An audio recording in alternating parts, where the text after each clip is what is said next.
হোয়াটসঅ্যাপে একটা group chat খোলা আছে তন্ময়দের, নাম উই আর রক্স। এখানে সবগুলো বন্ধু অ্যাড। দিনরাত টুকটাক টাইপিং চলতে থাকে। আজও তাই। তন্ময় দুবার গিয়েছে, রিপ্লাই দিয়ে এসেছে, তাও হচ্ছে না ওদের। একের পর এক কল করছে। কলে জয়েন করেছে মাহিন আর রিহান। তন্ময় বাধ্যতামূলক রিসিভ করে, স্পিকারে দিয়ে ফোন টেবিলে রাখে, হাতের ফাইলে মনোযোগ দেয়। মাহিন আর রিহান কিছু একটা নিয়ে তর্ক বিতর্ক করছে। এক সময় তর্ক থামিয়ে মাহিন উচ্চস্বরে বলে, এই তন্ময়, শুনলাম তোর ভবিষ্যৎ পিচ্চি বউ এসেছে। কই তোর বাচ্চা প্রেয়সী? আশেপাশে কান্না করেছে? বেচারি নিশ্চয়ই কান্নাকাটি করছে। কান্না করতে মানা কর, আমি আছি ওর জন্য, অনেক যত্ন করে বড় করব, তোর থেকে ভালো রাখবো। তন্ময়ের জবাব না পেয়ে মুখ টিপে হাসে মাহিন।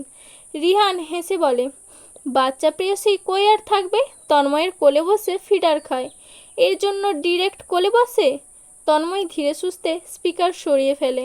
ওরু একটু পর পর উঁকিঝুঁকি দিতেই থাকে, এসব শুনে ফেলতে পারে। সে কানে ফোন গুঁজে গলা নামিয়ে বলে, কোলে বসিয়ে ফিডার খাওয়াবো নাকি চুমু, সেটা তো তোদের বলবো না। মুহূর্তেই হইচই শুরু করে মাহিন। রিহান চিৎকার চেঁচামেচি করছে। কান থেকে ফোন সরাতে হলো তন্ময়ের। এত শব্দ করে ছেলেগুলো। ওরও অনেকক্ষণ যাবৎ বিড়বিড় করছিল, বৃষ্টি কেন আসছে না। তন্ময় আর চোখে তাকিয়ে শুনছে শুধু। ক্ষণে ক্ষণে মেয়েটা জানালার সামনে এসে দাঁড়িয়ে বাইরেটা দেখছে। বৃষ্টি শুরু হলে তারপরে নাকি সে খেতে বসবে গরম গরম খিচুড়ি। এটাই তার বাহানা। বাহানাখানা জাবেদা বেগম মেনে নিলেও তন্ময় মানেনি।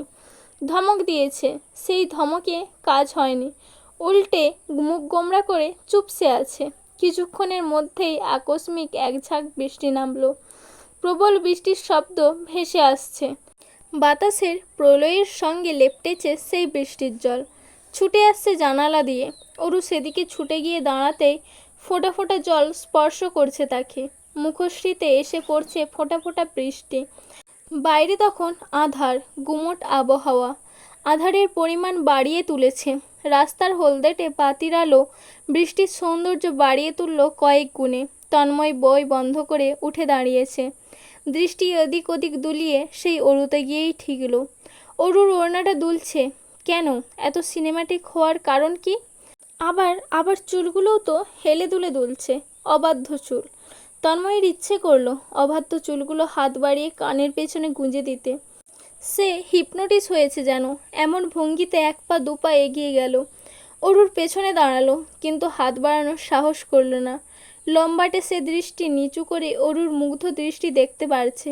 আচমকা পেছনে ফিরে অরু আঙুল তুলে বাইরেটা দেখিয়ে বলে, তন্ময় ভাই, দেখুন দেখুন, ওই যে একটা আপু আর একটা ভাইয়া হাত ধরে হাঁটতে হাঁটতে গোসল করছে। তন্ময়ের ভুরু জোড়া কুঁচকে এলো। সরু চোখে অরুকে দেখে নেয়। ঠোঁটে কিছুক্ষণ ঠোঁট চেপে বলে, বৃষ্টিবিলাস। তারা বৃষ্টিবিলাস করছে, বৃষ্টি উপভোগ করছে। বৃষ্টিতে ভিজলে বৃষ্টিবিলাস বলে? তন্ময়ের দৃষ্টি বাহিরে। কপত কপতি হাঁটছে ধীরে সুস্থে। দূর থেকে ভীষণ সিনেমাটিক লাগছে, কোনো মুভির ক্লিপ যেন। সে সেদিকেই তাকিয়েই বলে, উপভোগ করার নেশায় ভিজলে তা বৃষ্টিবিলাস। অরু পুনরায় মাথা ঘোরাতে চাইল। তন্ময় দেয় না, মাথা ধরে আটকে রাখে। মেয়েটা পেছনে ফিরতে নিলে মুখটা তার বুকে এসে ঠেকে। এত নড়চড় কেন করে? শান্তমূর্তি বনে একটু দাঁড়াবে তা না। অরু সেভাবেই ছটপট মুখে বলতে থাকে, বৃষ্টিবিলাস? তাহলে তো আমারও বৃষ্টিবিলাস করতে ভালো লাগে। আমি তো বৃষ্টি হলেই ভিজি, ওদের দারুণ লাগছে। চলুন তন্ময় ভাই, আমরা বৃষ্টি। তন্ময় বাকিটা শোনার সাহস করে না। ওর মাথা ছেড়ে দেয়, গম্ভীর স্বরে বলে, খেতে আয়, এবং তৎক্ষণাৎ হুড়মুড়িয়ে বেরিয়ে যায়। দ্বিতীয়বার ফিরে একটুখানি দেখার সাহস করে না। এই একটুখানি মেয়েটা কিছুই বুঝে না, অথচ কথাবার্তা এমন বলে যে তন্ময়ের মস্তিষ্ক জ্বলে ওঠে, রক্ত ঠান্ডা হয়। হাত মুখ ধুয়ে তন্ময় ডাইনিংয়ে আসে, চেয়ার টেনে বসে। জাবেদা বেগম খাবার সার্ভ করছিলেন। প্লেট এগিয়ে দিতে নিয়ে বলেন, রানার দরকার কিছু, ডাইনিংটা রানার ছাড়া ভালো দেখায়। আমি নিয়ে আসবো নাকি সাথে যেতে যাচ্ছ? অনেক কিছু দরকার, দরজা জানালার পর্দা, কিছু সুন্দর বিছানার চাদর, বারান্দা দুটো খালি, সেখানটা সাজাতে বেশ কিছু সরঞ্জামও লাগে। তুই তো কাল ইন্টারভিউ দিতে যাবি, জব হয়ে গেলেই ব্যস্ত। আমাকে কিভাবে নিবি? সময় আছে? কিভাবে শিওর হচ্ছ জব হয়ে যাবে? নাও হতে পারে।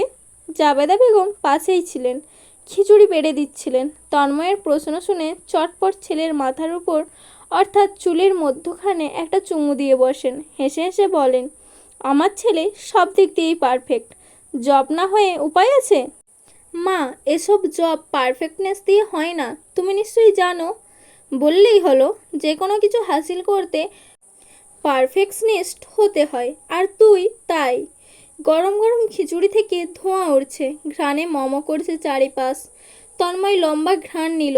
মায়ের হাতের সব রান্না অমৃত। বিশেষ করে গরুর গোস্ত আলাদাই রসালো। দম বন্ধ অনুভূতি হয় খেলেই। তাদের বাড়ির সব থেকে খাবার প্রিয় মানুষ অরু।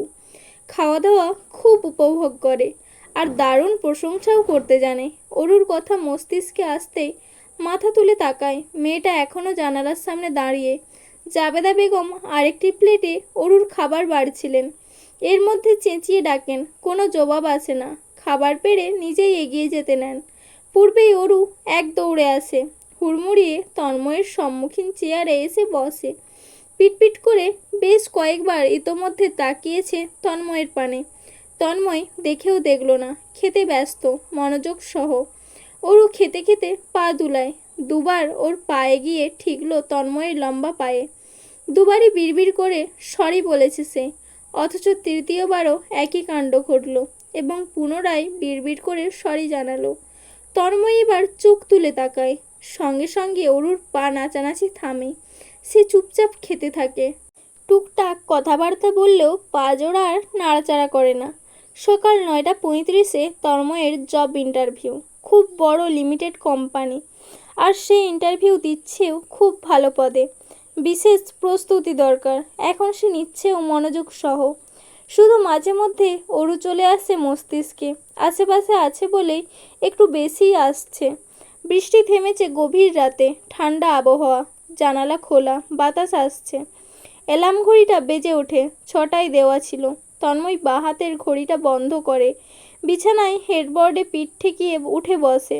কপাল ধরে মাসাজ করতে থাকে। পরপর সেলফোন বেজে ওঠে। কল করছে মোস্তফা সাহেবের ম্যানেজার। তন্ময় ধরে না। পরপর আবার সেক্রেটারি কল করে। দুজনেই একসাথে কল করছে। তন্ময় জানে কী জন্য করছে। এর জন্যই রিসিভ করেনি। করলেই প্যান প্যান করবে। অন্য কোম্পানিতে জব করবে, সে ব্যাপারটা তার বাবা চাচারা মেনে নিতে পারছে না। শাহজাহান তন্ময় জব ইন্টারভিউ দিবে ভেবেই হয়তো তার বাবার 404 ডিগ্রি জ্বর গায়ে। উঁচু নাক নিচু হয়ে যাচ্ছে যেন। নিজের বাবাকে সম্পূর্ণভাবে চেনে সে। উঠে ফ্রেশ হয়ে রুম থেকে বেরোয়। জাবেদা বেগম উঠে পড়েছে। তিনি খুব ভোরে ওঠেন। আজও তাই। তন্ময়কে দেখেই অশান্ত হলেন। এত রাত করে জেগেছিলি, আবার এত তাড়াতাড়ি উঠে পড়লি? শরীর খারাপ করবে না? আমি ঠিক আছি মা। আব্বা, কী খাবে ব্রেকফাস্টে? পরোটা করব? তন্ময় পরোটা খায় না, ব্রেড খায় জেল দিয়ে। ফ্রিজে আছেও, কিন্তু পরোটা খায় অরু। পরোটা দিয়ে আলু ভাজি পছন্দ আর। তন্ময় বলে, আচ্ছা, অরু উঠেছে? জাবেদা বেগম হাসতে লাগলেন। না, উঠেনি, তবে সকাল সকাল তুলে দিতে বলেছে। উঠিও না, ঘুমাক। জাবেদা বেগম রান্নাঘরে গিয়েছেন। তন্ময় ওয়ার্কআউট করে তারপর গোসল নেয়। সাধারণত নিজেদের ছাদেই ওয়ার্কআউট করত, খোলামেলা হাওয়ায়, আসমানের নিচে। তবে এখানের বিষয়টা আলাদা। আর এখানের বারান্দাটা ছোট, তাই ভাবলো ছাদে যাবে। ছাদটাও দেখা হবে। এই বাড়ির ছাদ দেখা হয়নি এখন পর্যন্ত। গতকাল রাতে তীব্র বর্ষণ হয়েছে। আবহাওয়া সুন্দর। তন্ময় দরজা খুলতেই অরুর গলার স্বর শুনতে পায়। উঠে গিয়েছে মহারানী। আনমনে হেসে সে একটু তাড়াতাড়ি বেরিয়ে যায়। তবে তাড়াতাড়ি বেরিয়েও লাভ হয় না। অরু তাকে দেখে ফেলে। চেঁচিয়ে বলে, তন্ময় ভাই, দাঁড়ান দাঁড়ান, আমিও যাব, আমিও যাব। তন্ময়ের পিছু পিছু অরু ছুটছে। কোনো রকম মুখ ধুয়ে এসেছে। ঘুম ভাঙা চোখ, চুলগুলো এলোমেলো। কয়েকবার সিঁড়ি ভেঙে উঠতে গিয়ে পড়তে নেয়। রেলিং ধরে নিজেকে ধাতস্থ করে। তন্ময় পদচারণ স্লো করে। অরুকে আগে যেতে দেয়। সে পিছু পিছু ওঠে। তবুও ফিরে যেতে বলে না। আগেকার মতো তো আর এই ঘুমন্ত মুখ সচরাচর দেখতে পাবে না। এই যে অরু চুলগুলো দুহাতে বাঁধার চেষ্টা করছে, দৃশ্যটি কতটা প্রিটি তা কি অরু জানে? কতটা আবেদনময়ী দেখায় বুঝে? কখনো কি জানতে পারবে? তন্ময়ের হৃদয়ে হিমশীতল বাতাস বয়ে যায়।